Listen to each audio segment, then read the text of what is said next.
नमस्कार, मैं हूं आपके साथ ऋतिका पांडे। आप देख रहे हैं न्यूज 21। देखिए, बहुत ही खूबसूरत पंक्तियां कही गई हैं कि लक्ष्य दृष्टिगत हो, सदा कर्म करो दिन रात, मन में हो विश्वास दृढ़, होगा नया प्रभात। ये लाइनें आज के हमारे खास मेहमान के लिए बिल्कुल सटीक बैठती हैं।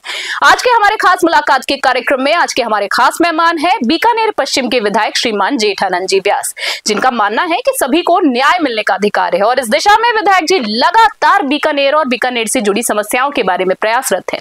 उनके लिए बीकानेर की जनता का उनके लिए तहे दिल से धन्यवाद। आज की हमारी खास मुलाकात हमारे एडिशनल डायरेक्टर संजीव पाराशर जी के साथ। नमस्कार दोस्तों, मैं संजीव पाराशर न्यूज 21 का दर्शकों का स्वागत करता हूं। दोस्तों, आज मेरे साथ खास मुलाकात के क्रम में हमारे बीकानेर पश्चिम के विधायक जेठानंद जी व्यास हैं। दोस्तों, राजनीति में आना, लोगों की सेवा करना एक बेसिक उद्देश्य रहता है। आज हमारे साथ हमारे विधायक साहब हैं। इनका राजनीतिक में आना बहुत ही नया है। अभी ये लोग 23 के दिसंबर में इन्होंने राजनीति ज्वाइन की और बीजेपी जैसी पार्टी ज्वाइन की, लेकिन उससे पहले इनका व्यक्तित्व समाज सेवा से, उससे पहले इनका व्यक्तित्व लोगों से जुड़ा हुआ था, जिसकी जो ये काम कर रहे थे उसी को इन्होंने एक्सटेंशन राजनीति में आने के बाद दिया।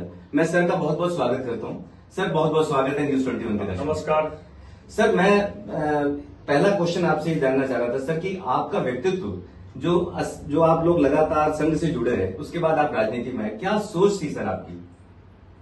मां भारती के चरणों में नमन। मैं वर्षों से देख रहा हूं कि जो काम जनता के हित में होना चाहिए वो नहीं हो पा रहा है।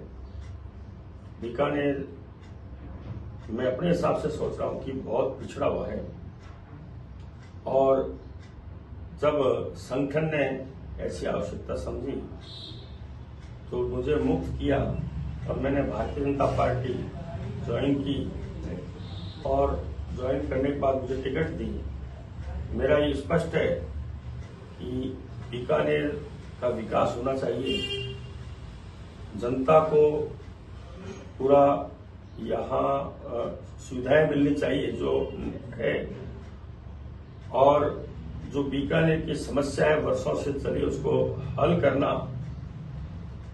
बीकानेर की जनता अभी तक यह महसूस कर रही थी कि कोई जनप्रतिनिधि स्थानीय उनकी सुनने वाला नहीं है। वो सुनना और उनकी समस्या सुन के उसको हल करने का प्रयास करना, ये मेरा रहा है। बिल्कुल सही सर, आपने बिल्कुल सही कहा कि बेसिक अगर राजनीति का उद्देश्य देखा जाए तो जनता के साथ और जनता से जुड़ना ही रहता है। सर, आपने जो एक कांग्रेस की सीट थी यहाँ पे, जिसमें हमारे सिटिंग मिनिस्टर साहब भी थे, उनको आपने जब हराया तो जनता ने आप पे बहुत भरोसा किया सर, और आपके दिमाग में भी कुछ ऐसी चीजें होंगी जो बीकानेर के लिए आप आगे करना चाहते हो, क्योंकि कोई भी आदमी एक ब्रॉडर आउटलाइन लेकर के चलता है कि मैं जब आ गया तो मैं आने के बाद में जो है वो ये करना चाहूंगा। ऐसी कुछ चीज सर आपके दिमाग में रही हो? बीकानेर की जनता जब मुझे टिकट मिली तो उनको लगा कि अब हमारा काम होगा, और मैंने भी देखा कि बीकानेर में यानी जितनी समस्याएं हैं, जैसे नशाखोरी बढ़ रही है, जुआ सट्टा बढ़ा, भूमाफियों का बोलबाला हुआ, गुंडागर्दी का बोलबाला हुआ, और इससे जनता बहुत परेशान। और यहाँ की जो हर समस्या छोटी मोटी थी वो किसी को कह नहीं पा रहे थे। बिल्कुल सही। जब मैंने उनको विश्वास दिलाया कि मैं आपकी प्रत्येक समस्या सुनूंगा, उसको हल करने का प्रयास करूंगा, जुआ सट्टा नशा और ये जो भूमाफी गुंडागर्दी है इसको भी यहाँ से समाप्त करने का प्रयास करूंगा, लोगों ने मुझे मेरे पे विश्वास रखा और उस आधार पे उन्होंने मुझे वोट दिए और मैं अच्छे वोटों से विजय हुआ। क्योंकि पिछला जो कैंडिडेट था उनके परिवार के लोग जुआरी सटोरी भूमाफिया और जो नशा अवैध नशा, उनको वो ऐसा लग रहा था कि सहयोग करें, जनता को ऐसा लग रहा था। तो मैंने विषय उठाया, जनता ने मेरे पे विश्वास किया और उसी आधार पे मैंने जीतने के बाद, मैं जिस दिन मेरी विजेता हुई और रात को 3 बजे में सोया उस दिन, लेकिन सवेरे 8:30 बजे बिरजूबाग गेट है बीकानेर में, वहां से मेरे पास फोन आया कि लगभग 15-20 दिन से यहाँ पानी भरा पड़ा है, लगभग 2-2.5 फुट गंदा पानी है और हम घर से नहीं निकल पा रहे हैं। तो फिर मैं वहां गया, 9 बजे वहां पहुंच गया। मैंने प्रशासन को बुलाया और मैंने अल्टीमेटम दिया कि मुझे 3 बजे तक पूरा पानी साफ चाहिए, और वो पानी साफ भी हुआ, लेकिन उसका स्थायी समाधान भी चाहिए। तो उस समाधान के लिए ऐसा देखा गया कि वहां जो नाला है वो 30-40 साल से साफ कभी हुआ नहीं और भरा हुआ था, इसलिए पानी कहाँ जाए। तो मैंने प्रशासन ने साफ किया जाए, तो प्रशासन ने उस नाले को साफ किया और आज लगभग वो समस्या हल हो गई। फिर भी वहां अभी कुछ काम की आवश्यकता है, वो आचार संहिता के बाद करवाया जाएगा। इसी प्रकार अपने पुष्करणा स्टेडियम के पास जो नाला था, तो लोग आ जा नहीं पा रहे थे, बड़ी समस्या थी, वो समस्या भी मैंने हल करवा दी। कुछ ऐसी थी टंकी, जो पानी की टंकी वो विवादित थी, वो भी उसका भी हल करके मैंने शुरू करवाया। और 100 दिन में मैं ऐसा सोच रहा हूं कि आज तक किसी विधायक ने काम नहीं किया। मैंने 100 दिन में जो काम किया है वो आज तक किसी ने नहीं किया। मेरा जो है रेलवे फाटक की समस्या हल करना, ये मेरा एक है। बिल्कुल सर, मैं इसी बात पे आ रहा था कि आपने अभी जो बात की, जो गुण थे, जो सट्टा है, ये सब चीजें दिखती नहीं है सर, ये गुण की तरह से समाज को खराब करती हैं। लेकिन जो आम जनता की समस्याएं हैं, जैसे रेलवे फाटक की समस्या, एक समस्या आप भी एग्री करेंगे कि हमारे दिल्ली का रास्ता 6 घंटे का है सर, और इंटरसिटी अगर हमें मिल जाए बीकानेर से, तो एक ये मेरी बीकानेर की जनता की तरफ से आपको एक थोड़ी सी निवेदन है कि ये इस तरह की जो जैसे हमारे हाईकोर्ट की बेंच है सर, तो इनके बारे में सर आप थोड़ा सा। तो रेलवे फाटक का जो मैंने शुरू कर दिया है, अच्छा सर, और मैं आप बताना चाहता हूँ 1962 में यहाँ ओवरब्रिज पास हो रखा है। पता नहीं पिछली सरकार ने 1962 से अब तक क्यों नहीं बनाया, उसका नक्शा भी मेरे पास 1962 जो पास हुआ हुआ है। और इसके बाद इन्होंने अभी जो तय किया अंडरपास, तो अंडरपास के लिए मैंने इनको बताया कि यहाँ जो समस्या, मतलब एक समस्या हल करने के बाद अगर 4 समस्या और पैदा होती है तो वो बढ़ाना ठीक नहीं है। तो वहाँ पास से नाला जा रहा है, वहाँ सीवरेज है, यानी कुछ ऐसे 3-4 पॉइंट थे, मैंने उनको बताया प्रशासन को, तो प्रशासन ने आज तक मुझे कोई जवाब नहीं दे पाए। मैंने कहा कि जब तक इन समस्याओं का हल नहीं बता पाओ आप, कर नहीं पाओ, तब तक ये काम शुरू मत करना। और मेरा प्रयास है कि यहाँ कोई न कोई, चाहे ओवरब्रिज बने, चाहे एलिवेटेड बने, चाहे अंडरपास बने, कोई न कोई ऐसा हल निकालूंगा मैं अपने कार्यकाल में कि जनता को इसकी सुविधा मिले। सर मैं आपको बीच में इसलिए कहूंगा सर कि जो ये रेलवे फाटक का जो मुद्दा आपने उठाया सर, हमें जब कभी भी जल्दी होती है सर, आधा घंटा 1 घंटा अगर आपको वेट करना पड़ता है, तो सर अपनी सारी प्लानिंग दूर की फेल हो जाती है, हम ये छोटे से काम में फंस जाते हैं। तो दिल ऐसा करता है सर कि हम अपने विधायक साहब के पास जाकर के ये बात करें, और आज आपने बहुत सही बात की कि 62 से लेकर के नक्शा पास हुआ है और आज तक नहीं हो पाया। सर हमारी आपसे गुजारिश रहेगी कि इस चीज को आप थोड़ा सा करेंगे। मैं अति शीघ्र इसको हल करने का प्रयास करूंगा। आपने इंटरसिटी का जो बताया है, उससे भी रेलवे और केंद्रीय रेल मंत्री के आगे मैं विषय रखूंगा, उसको भी करने का प्रयास करूंगा। और स्वास्थ्य की दृष्टि से जो हमारे बीकानेर में सैटेलाइट अस्पताल है, जिसको जिला अस्पताल पहले ही सरकार ने घोषित कर दिया, लेकिन उसकी स्थिति आज ऐसी है कि जनता अस्पताल जैसी भी वहां व्यवस्था नहीं थी। तो फिर हमने ये शुरू किया है, और जो दानदाता है उनसे मिलना, सरकार को भी लिख के दिया है। तो अभी वहां पहले सोनोग्राफी नहीं होती थी, तो सोनोग्राफी मशीन वहां रखी, वहां ये जो एक्सरे की मशीन खराब पड़ी है, तो नई डिजिटल मशीन हमने लगवा दी वहां, उस तरफ के लोगों को सुविधा मिले। और अभी हम प्रयास कर रहे हैं कि हमें बताया गया है कि ऐसी 2 मशीनें हैं जो 35-35 लाख की है, अगर वो लग जाए तो यहाँ सब मतलब जांचें शुरू हो जाएगी। उसके लिए भी हम प्रयास कर रहे हैं, 1 महीने के अंदर प्रयास करें वो लग जाए, और इसका हमने पूरा प्लानिंग की है। और यहाँ सब प्रकार का ऑपरेशन हो, यानी मेरे यहाँ एमएलए बनने के बाद, और जैसे मैंने उनको सपोर्ट किया, तो यहाँ के डॉक्टरों ने एक बहुत बड़ा ऑपरेशन भी कर दिया है अभी गायनिक का। तो इस प्रकार ये मैं चाहता हूँ कि मेरे जो जिला अस्पताल है सैटेलाइट, जो वो बीकानेर में मिनी पीबीएम जिससे अस्पताल बन जाए, तो शहर के लोगों को वहां तक जाना नहीं पड़े, रेलवे फाटक पार नहीं करना पड़े छोटे छोटे बात में। तो इस प्रकार मेरा एक प्रयास चल रहा है। तो ये भी है, स्वास्थ्य की दृष्टि से, शिक्षा की दृष्टि से भी यहाँ जो कॉलेज है, तो अभी तक पश्चिम में एक भी कॉलेज नहीं थी, लेकिन पिछली सरकार ने चुनाव के समय में 2 कॉलेज खोलिए, एक बीना शहर में और एक खोलिए अपना मुरलीधर में। लेकिन दोनों कॉलेज ऐसी है, अपंग जैसी है। अब बीना शहर में तो वहां गंगा से लोग सक्षम है इसलिए दानदाता, यहाँ कोई ऐसा है नहीं, तो उसको भी हम सक्षम करने का प्रयास करेंगे सरकार से बजट दिलाना और एक अच्छी कॉलेज बने। और एक मेरा और प्रयास है कि राजस्थान में स्पोर्ट्स यूनिवर्सिटी नहीं, तो मैंने एक पत्र भी लिखा है कि स्पोर्ट्स यूनिवर्सिटी राजस्थान खोली जाए। वो भी मैं पत्र लिख रहा हूं, इसलिए बीकानेर में खोली जाए तो बहुत अच्छा है।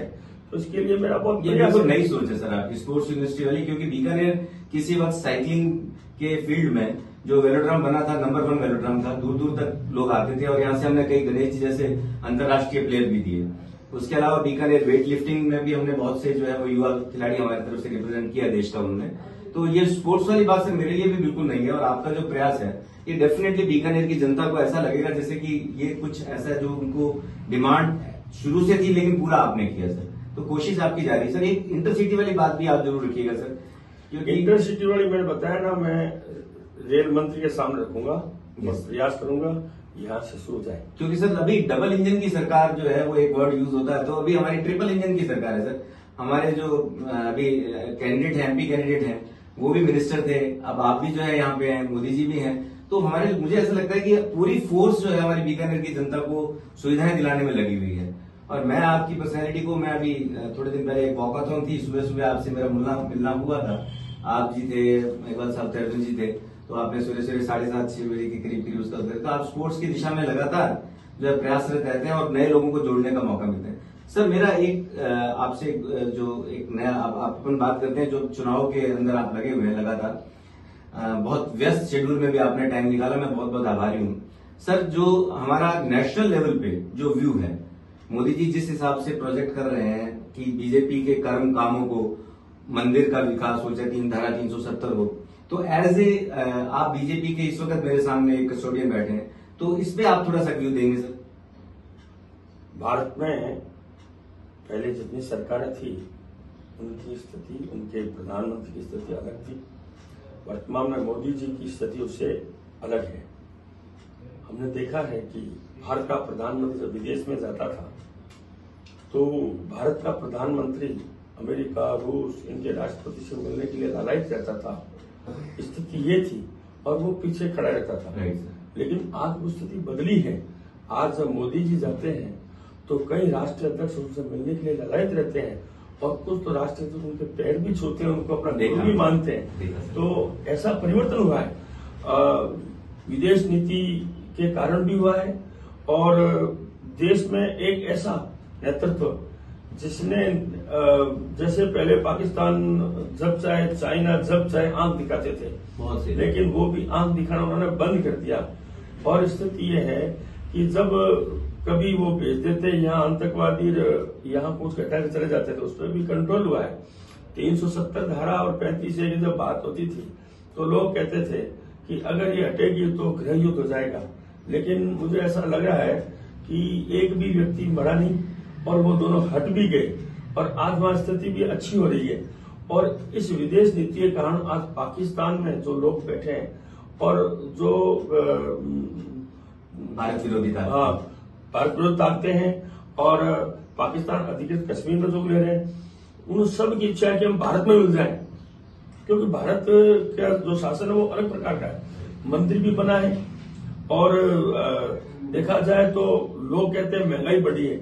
मैं ये कह रहा हूं महंगाई पे कंट्रोल हुआ है, इतनी महंगाई बढ़ी नहीं जो जैसे पिछले वर्षों में बढ़ी है। मैं जब बचपन में यानी बाजार जाता था तो 5 रुपए 6 रुपए किलो तेल लेके आता था, अपने दादी के साथ जाता था। लेकिन आज उसके बाद कितनी बढ़ गई, बहुत ज्यादा बढ़ गई। हमने देखा है कि मनमोहन जी के जब प्रधानमंत्री तो दालों का रेट बहुत बढ़ा था, लेकिन आज उतना नहीं है। यानी हर जो ये महंगाई की बात कर रहे हैं वो महंगाई को कंट्रोल किया है। नहीं तो आज अगर जैसे पिछले वर्षों में महंगाई बढ़ी है उसके अनुसार तो आज हर चीज 4 गुनी हो जानी चाहिए, लेकिन फिर भी उस पर कंट्रोल किया है। तो मोदी जी जो कर रहे हैं युवाओं के लिए, महिलाओं के लिए, जैसे मुस्लिम महिलाएं तो उनको खूब परेशानी होती थी, लेकिन वो 3 तलाक का जैसे ही विषय आया तो आज महिलाएं वो प्रसन्न है, खुश है, क्योंकि उनको जैसे घर बैठे ही फोन पे ही उनको क्या है कि डाइवोर्स हो जाता था, 3 तलाक कहते हैं, लेकिन आज उस पर भी कंट्रोल हुआ है। उनको भी यानी महिलाओं के लिए, युवाओं के लिए, वृद्धों के लिए, हर एक के लिए मोदी जी बराबर सोच रहे हैं। और भारतीय जनता पार्टी के राज में सबको एक अच्छी सुविधा और सुखद महसूस हो, ऐसा है। अब जैसे व्यापारी है तो कईयों ने कहा कि व्यापारी, लेकिन मैं कई व्यापारी से मिलता हूं, वो कहते हैं कि मोदी जी एकदम सही कर रहे हैं। पहले लूट थी, अब लूट नहीं है, अब नियम के अनुसार काम हो रहा है, तो उससे वो खुश है। तो इस प्रकार मोदी जी बढ़िया काम कर रहे हैं देश में, और उसी के आधार पे पुनः मोदी जी इस बार जो हमारा नारा है, जो आप मोदी जी का नारा है, उस नारे के बारे में थोड़ा सा बताइए ना सर, कि इस बार 400 पार, अब की बार 400 पार, अब की बार 400 पार, फिर एक बार मोदी सरकार, ऐसा ये नारा चल रहा है। और हमारे यहाँ भी हमने कर दिया है कि अर्जुन जी जो है ऐसा प्रयास कर रहे हैं कि लगभग 5 लाख के आसपास वोटर से जीते, और ऐसा सब कार्यकर्ता लगे हुए हैं। मैं सर से बहुत दिल खोल करके बीकानेर की समस्याओं के बारे में बात की। सर से मैंने जो है बीजेपी की कार्यप्रणाली के बारे में बात की। सर से मैंने इनके राजनीति में आने का कारण भी पूछा। सर से मैंने बीकानेर की जो समस्याएं हैं, या बीकानेर में इन्होंने 3 महीने में 90 दिन का 100 दिन का रिपोर्ट कार्ड दिया, उसमें पानी की समस्या, टंकी की समस्या और बहुत सी समस्याओं का निराकरण इन्होंने करने की बात की। मैं प्रॉमिस करता हूं कि अगर सर जो है मुझे फिर वापस टाइम देंगे, मैं वापस 6 महीने बाद में सर से मिलूंगा और डेफिनेटली इन सब चीजों के बारे में एक बार फिर बात करूंगा, क्योंकि बार बार बात करने से आपको बार बार समराइज होती है चीज और उस दिशा की तरफ आपके कदम बढ़ते हैं। सर, आपकी जो इस वक्त मेहनत चल रही है, भगवान करे कि वो सब सफल हों, और हम लोग जैसा आपका जो है आगे स्वस्थ ठीक रहे और आप राजनीति में उन ऊंचाइयों को छुएं, और बीकानेर की जनता के लिए आपका बहुत बहुत प्यार और स्नेह बना रहे। मैं बीकानेर जनता के लिए 16 घंटा देता हूँ, बहुत बड़ी बात है। जनता के बीच में रहता हूँ, और यहाँ जन सुनवाई भी हमेशा 3 घंटा करता हूँ। जन सुनवाई भी आपके सामने लोग आए बैठे हैं, सवेरे आपने मुझे टाइम दिया सर, क्योंकि मैं अमरीश जी के साथ में आया तो उन्होंने मुझे स्पेशली कहा कि सर से टाइम लिया है इस बिजी शेड्यूल में भी। मैं बहुत बहुत आभार करता हूँ। धन्यवाद। धन्यवाद।